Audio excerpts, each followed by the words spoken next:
人永远要相信自己内心的声音。我已经是教授博导了，我是感觉我回去跟那个20岁的我说过一段话：你一定要考博士，不然我怎么当教授啊？30岁的时候我说你必须要当博士后，你不走这一步，我将来没法混。北大你必须去。那他怎么接受到我的信号的？我日记里面写了一句话：今天我听到内心有一个声音对我说，是不是冷汗直冒？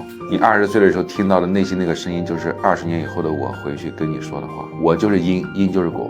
40岁的我是你的因，你20岁的我也是40岁我的因，互为因果。平时读什么书，就在塑造谁来跟我说话。那我要天天读这个黄鸿升，那未来那个人可能就是乔布斯回来跟我说话。创业吧，我读的书就在塑造40年后的自己，40年后的自己回来告诉我应该怎么选择人生道路。我决定了未来，未来决定了我。所以是20岁成就了40岁，40岁感谢20岁，两者互相成就。所以孔彦明早就跟我说要干嘛了，我就必然存在那里，只要你干了，你就能实现，我等你呢。所以永远不要轻信任何什么东西，你只要听自己内心声音，就是20年后的自己对自己说的话，你按那个内心的声音去做事，你就能见到20年后的自己。所以不要过度分析，相信直觉。我给9岁的孩子讲这个，孩子哭了，孩子跟爸爸说，这是陈老师讲的最有意义的一堂课，他听懂了。人生的一堂大课。我老婆还担心孩子听不懂，我说你太小瞧他了，他们本质上就是从能量界里分化出来的，他们比我们更接近能量界。你只要讲能量级的课他都听得懂，你讲技术性的什么电子对抗，什么量子方程他听不懂。方程是人类的知识，